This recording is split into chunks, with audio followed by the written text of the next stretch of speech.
Hi and welcome to the Practice Gap, the podcast for closing the gap between the practice you have and the one that you want. I'm Elizabeth, a chiropractor, a business owner, coach and entrepreneur on a mission to help you move from frustration and overwhelm to clarity, focus and joy in practice. Hi, Jørund Imislund. It's wonderful to have you in the studio. Thank you for having me. Taking an airplane all the way from the west coast of Norway to come and visit us. I really appreciate that. You are by far the youngest chiropractor that has been in this studio, so I'm super excited that you're here. Could you start by telling the audience a little bit about yourself?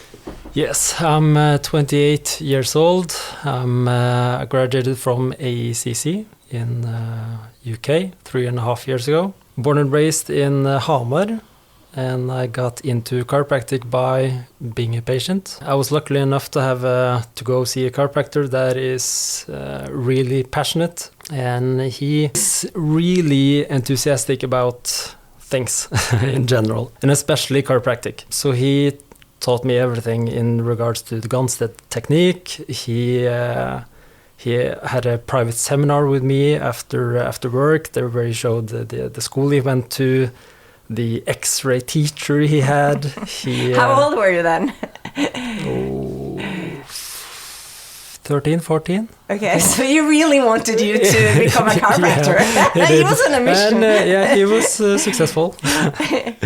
Yeah, so I think that was the reason why when I went to the army, I was quite interested in function of the body in terms of the anatomy and how things were connected. Yeah, I think he planted a seed in me that later on grew to be a plant. What made you make the decision to actually go to chiropractic school? I moved to Oslo and I wanted to do a medical foundation year. I wanted to learn the basics of how the body was functioning and the function of the organs and the function of the brain and the function of everything, just to get an idea of how everything was working. And after that was quite easy for me to think of, okay, this is relatable to chiropractic. I think that was the thing that did it for me, to actually know the basic principles of the body and then later on almost like connecting it with chiropractic. How was it, the decision? How did you end up going to England? From like there are some choices when choosing schools. What made you choose England? For me, it was England that we heard about. I've heard about people going to Austria at the time, not Australia, but nobody went there anymore because it was too expensive. Yeah, I think that was the reason. It was too expensive. The school was having a deal, was cooperating with a school in Wales. So I thought, okay, so it's going to be Wales then. And I think that half year or something before applying and to Wales, I heard about this school called ACC. And it was not far from Wales, but it had beaches and this amazing school and everybody was happy there. It was paradise. In Wales, people were sad. There was an instructive place around the school and it was... Raining all the time. Raining all the time and that was not the place to go. So I thought, okay, it's going to be ACC then. Good. Did you have any friends or did you know of anyone who had gone to chiropractic school? Yes, I did. Aas-Jakobsen, he was my football coach. I don't know how old I was. 11, 12, 13, 14, I don't know. He went to ACC. Can't remember if I talked to him, if I just thought that, okay, I like that guy, he's a stand-up guy. He went to ACC, okay, so that's where I'm going. I would love to talk with you a little bit today about the going from being a student to an intern or starting to work. How was that transition? It was massive. And it was massive, and it didn't quite necessarily had to be.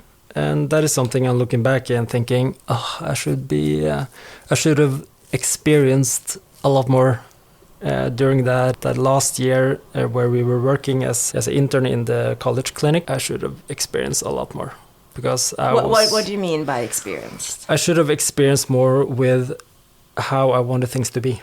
Okay. I should have experienced more with having patients set up after each other. I should have experienced more with setting boundaries in a way of me having control of what was going on and happening in the clinic room. When you were a student, what did you learn about running your own and making plans with patients, building a practice? Building a practice, yeah. Thank you. We heard it was going to be hard. We heard that patients don't just knock on the door and have heard about you without having to do any work. We knew about that. There's going to be a lot of competition. Don't buy a Rolex or a sports car right away. Save your money because things are not fixed. You don't have a fixed set of patients each day or each month. So it's going to be ups and down all the time. And I think that's the main thing, and that they told us. So I think that the biggest surprise for me, I think, depends on if you're an introverted person or extroverted person, what kind of clinic you decide to work at. For me personally, as a hybrid between an introverted and extroverted, I think that the most difficult thing for me was actually sticking my head out. Yeah. That was a learning process. I think you are not alone in that. I think most of us are pretty scared of sticking our heads out in the beginning. Could you tell the audience a little bit about what you mean by sticking your neck out? Sticking my neck out as a part of my journey was actually going out and introduce myself, because in the beginning, you don't know what your strengths are, what your weaknesses are. You don't have a strong opinion about what you do, why you're doing it. There's a lot of questions that I had to answer for me to reach out to the community and letting them know who I was and what I did and how I did it and all of that, what that includes. So it was kind of like going out to have some kind of talking to people about chiropractic, or? Yeah, when I first started, I went to a clinic that didn't necessarily was generating a lot of patients, and I thought that's fine. That's what people have been telling me, and you need to work. So I did. I did a lot of things in the early days. So the first thing I did was put advertising on my car. Okay. This is me, this is my name, this is where I work, this is my phone number. That's a new one, I like that. Yeah. That's a tough one.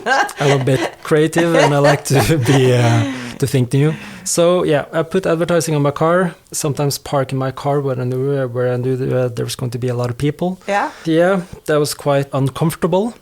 Especially if you end up with this situation where you drive like an idiot and you suddenly realize, okay, shit, I actually have my name and everything on my car and advertising for my company as a chiropractor. So I did that. I went to stands and had stands at local businesses, went to the cafeteria, talked about chiropractic with a flyer and gave out leaflets and everything. Had presentations talking about chiropractic and what we did and everything. I went on to be an instructor, showing chiropractic philosophy almost, what we were thinking. An instructor for what? Instructor for exercises mainly. Okay, so like at a local gym or something? Yeah, a local gym. So it was with the Stavanger community for people that had psychological issues. So it was a way of getting them back to life. And I thought, okay, that sounds cool. I can do that with chiropractic philosophy and show them some exercises and doing meditation and that's cool. Just getting them back to life. Yeah. Almost in a way. So I did that. So this was during the first year? During the first months. First month. Yeah. During the first months. I changed my GP to the one nearby, and this is me, this is who I am. If you need my help, I'm right here. Is it okay if I can put up a leaflet? There's a new chiropractor in town. If you have any patients that you think need chiropractic care, then you know where I am and what I do. That kind of thing. And that was uncomfortable. Yeah, I can imagine you did good. But at the same time, it felt right. It felt like it's what people told me to do. It's not going to be easy, and you have your own kinds of barriers of avoiding things that you actually think it's going to be beneficial for you. Yeah. You think you're not good enough, or you think you're, I don't know, stupid. It's the good old imposter syndrome. Yes, the inner gremlins. Yes. It was uncomfortable in that sense, but after I did it, wow, it felt amazing. Yeah. And when you saw it actually created patience, and people started to talk about you. And when did some of the work start you could see it pay off a little bit? So my journey was a bit different. So I was doing all of the things that I mentioned now for the first few months at the clinic, and I had my eyes off, or the glasses of opportunities on. I was looking for opportunities everywhere, and all of a sudden it appeared. There was a guy that I had been observing during my last year in college. He was going away for 6 months, and I thought, okay, I can offer him my help. I have the capacity of working 2 places two clinics at the same time. So I sent him a text and offered my help. And he said, "We've been waiting for you." Oh. And I thought, what is this? This is some, I don't know. That was pretty cool. And long story short, I was attending a seminar with a Norwegian guy when I was last year in college, or second to last, I don't know. And I was talking to this woman that was with this guy having the seminar, and didn't know that at the time, but she was the clinic leader of Clinic for Alle. Mm-hmm. And we were just talking about chiropractic, and I shared my dreams and aspirations and ideas and everything. Thinking big. And just to interfere, but to those in the audience who's not from Norway, Clinic for Alle it's like a big chain in Norway. Or like it's probably the biggest chain, I believe. Yeah. So when I called this guy working there, that was going on for a holiday for 6 months. We were waiting for you. That was because of the clinic leader that I spoke to 3 or 4, I don't know, some years ago, wanted me to come work for them. So I thought, this is not going to according to plan, but okay, this is cool. Let's see what they have to say. And I went there, had the talk. I knew this guy, and I really liked him. And he knew about me. So I think that the interview and everything went fairly good. And they offered me a job. Yeah, you can work here for 6 months, both places. But after those 6 months, you're going to work here full time. And I thought, shit. This is definitely not going according to plan. So I went back to the other clinic where I was working, and I told the clinic leader or the supervisor this. She said, you have to make up your mind. You either work here full-time or you work there full-time, because I'm not interested in having you working 2 places if you're going to start there full-time. And I thought, this is definitely not going according to plan.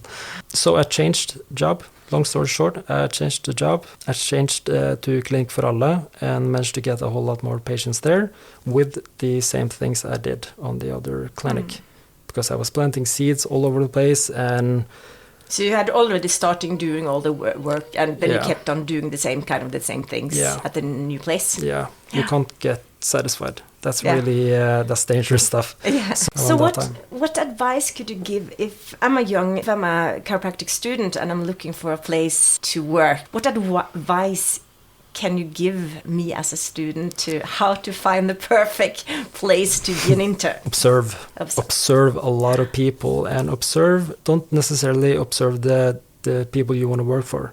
Observe the other people as well. Mm-hmm. Observe the good and the bad.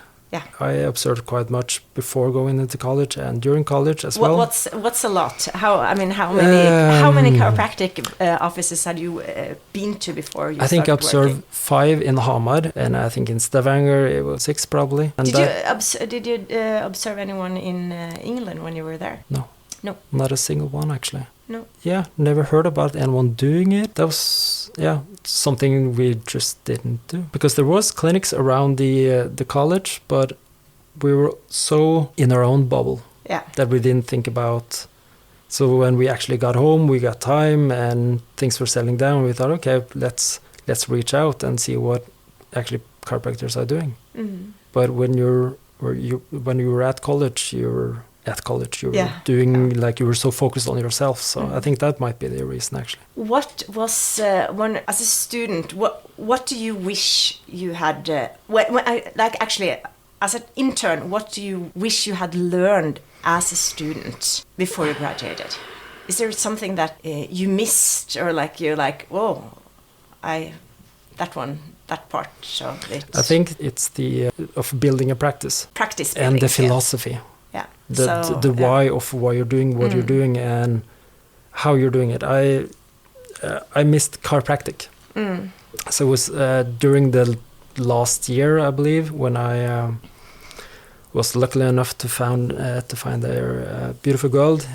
She had a father that was quite determined chiropractor, a really philosophical father in terms of chiropractic. And he said he did real chiropractic. And I thought, what? What is this real chiropractic? Never heard about real chiropractic. And he was preaching Ganstead technique, and that was real chiropractic. That was the philosophy around doing real chiropractic. And that's, during college, you almost forget about, as he said, real chiropractic, because it's so much focus on doing other stuff first and then doing chiropractic. So chiropractic is always the second treatment protocol, to say it like that. What do you mean by real chiropractic? I mean, it's like a little. The term is, of course, a little bit politically loaded word. I can see that. Could you explain what is real chiropractic for you? Real chiropractic for me is the traditional way of doing chiropractic, making bones move, moving bones. So you're basically talking about the adjustments. Doing adjustments. So being a chiropractor, adjusting people. Yeah, doing it the traditional way. That includes doing traditional techniques as well, like Ganstead as a traditional way, or AK or SOT, chiropractic techniques that's been there since the beginning. So that's why he meant with real chiropractic. That's also what I think of as real chiropractic, the traditional way. Obviously, it's modernized. It's includes the chiropractic treatment package, includes all different stuff in terms of shockwave and needling and massage and trigger points and whatnot. So that's what I mean with real chiropractic. Yeah. So it's more like the basic, that the adjustment is a big part of the biggest part, maybe, of the thing after the diagnosis. And our most important tool. Yeah. And it's quite interesting. I just talked to one of my colleagues, and she's been working for a few years, and she said, like, well, if she had done it all again, she wished she was a better adjuster, because when she went to school, the adjustment was kind of just one of 10 modalities you could treat the patients with. So it was the importance of it wasn't that big. And now, as she's been working for 5-6 years, and realized, like, for now that's the big thing. That's what she uses all the time. The thing is, it's really hard to start or learning how to adjust when you're out in practice, because you want to obviously do the best that you can do and give the best possible treatment. And we all know the feeling of not making the adjustment, or patients know when you don't have control, or know when you're not comfortable with something. And the feeling of having a acute low back patient coming in and not able to make it any better during the treatment, or trying to do an adjustment, and the patient says, "This feels weird. How long have you been in practice?" Wow. It's not a good... it's a bad feeling. It's a bad feeling. So I agree strongly with that it's I would also have more technique classes when we were at college, and more chiropractic in the sense of traditional way of adjusting, because it's so much easier to learn how to do the other stuff, the massage, the trigger point, the shockwave, the needling, everything. It's so much easier to learn how to do after on. But on the earlier podcast we had, it was one of the athletes who talked about it takes about 10 years to become really good at adjusting. And if you never really start, it's like you might never get there. Yeah, exactly. Looking back, I was thinking, I think I had between 5 and 10 treatments a week for at least the first couple of months. So it depends. If you're going to a clinic where patients are almost standing outside the door and the phone is constantly ringing, you're going to see a lot of patients. So during a busy year, you're going to learn a lot. I heard from another guy 10,000 new patients. So 10,000 different patients. After you've done that, you have mastered chiropractic. Yeah, well, that's a good one because it's the 10,000 hours practicing, but also to develop. You can't do the same thing all over. Every day. It's like you have to get new experience. So it's is it 10 years of the same year over and over, or is it 10 years of experience because you're actually learning and developing as a person? And no one is alike. No one is the same. So I think that is why some people are going on chiropractic trips or travels to different countries, because they want to see different stuff and they want to touch different people with different environment around them that can affect the body in a way. So it's not, I would say it's not the hours or the days, but it's more the different kind of people you feel, because you can do a great job in Norway, or if you move to India, it's not going to be the same. What was the one thing coming back to start working where you felt super comfortable? What kind of things were your big strength? Reading people. That was my thing. People came in and I was a detective in every possible way. I wanted to connect the dots with how everything was, and that's something I do with all my patients. I think loud. I say what I find. I say it out loud that, okay, you have this thing. You have an EX ilium. I'm wondering if you have some pain in your inside of your knee, for instance, or the back of the Achilles, and they say, wow, okay, this is cool. Do you think this all the time? And I say, yeah, and I want you to be a part of that journey. I want you to think like I do in a way. And that goes on with mentality as well. How people are thinking, because if I have a sense of something being wrong in terms of their mentality, I sometimes say in a gentle way that I have a hunch. My second brain is telling me something. My stomach is telling me something. You don't have to answer, but I'm sensing that you're struggling with something, and I just want to say it out loud because that's what I'm thinking. But you don't need to answer if you feel that you want to be my guest, but I just want to let you know that if you want to talk about something, I'm here to get it off your chest. And sometimes I think that's been doing miracles for me sometimes, because I've been connecting quite good with the patients, and I'm not a psychiatrist. That's not what my main goal is. That's not my main tool, but it's a part of the package. And I love roles. For me as a chiropractor, I'm doing chiropractic. I can tell them that I sense stuff. If you and I have people I cooperate with. So if you need a psychiatrist, I want you to go see that guy. If you need a dentist, I have this amazing guy. Go see that guy. If you need a massage, I have a guy for you as well.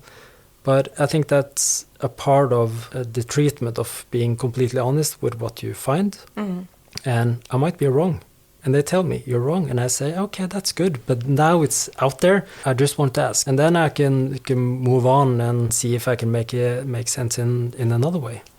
But I think the fact of being honest, if the patient is really obese and have ankle problems, I think it's important to have the courage to talk about the fact that they are obese and that can affect the pain that they have in their ankle, but you have to walk carefully. It's hard, but that has always been one of the qualities I feel quite comfortable with, to talk about to talk about hard stuff with the patient, to have honest conversations about problems, that's a very nice gift to have, because that's a lot of people struggle with that, I know. What are some advice you can give the young students and also interns? How do you find your strength, or how do you?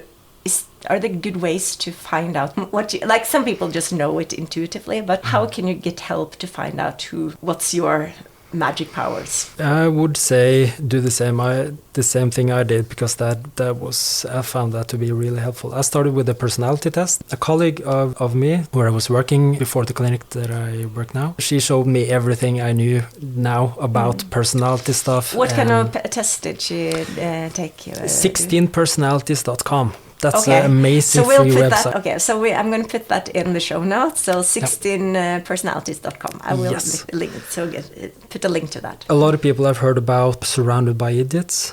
Yes, I think the book is called. Yeah. I think they separate personalities into 4 different types. Yeah. So this website differentiates between 16 personality types. It's 50 questions, I believe. It's quite simple questions, but at the same time it's really hard, because you really have to think about who am I? What is my strength? How would I react in different kinds of situations? It's a hard question. Some questions are like, okay, I'm definitely that. Yeah. No question about it. I'm like that. And other questions, you really have to look within and like, okay, how would I react in these kinds of situations? If you start with that, if you look inside yourself, it's going to be a whole lot easier to look into other people. Yeah. So it start with yourself first again, or know thyself. It's a cliche kind of thing. Look within first, because then you know if you're introverted or extroverted. You know how you like things. You can feed your strengths and you can improve your weaknesses. But if you don't know what your strengths are and you don't know what you're struggling with, you're lost, and that is going to catch up, I believe, later on in life if you don't deal with that. To wrap up this little session, we'll have you back for the next episode. To wrap up a little bit, it's the transition from being a student to going to be an intern. It can be a ride that suddenly take you into a new path. And the good thing is to be open for those possibilities that are out there and realize that sometimes you have to take some left turns that you didn't think of to end up where you're supposed to be. Definitely. And also practice technique when you're in school. And also start working to find out who you are, what your strengths are, what kind of personality you have, to easier be able to work on yourself so you can better connect with others. Does that kind of wrap it up? It's perfect. Absolutely perfect. Well, thank you, Jørund. This was really interesting. I can't wait for the next interview where we're going to talk more about building this transition from being an intern to actually building the practice you're supposed to be in for the next few years. Thank you for having me. Yeah.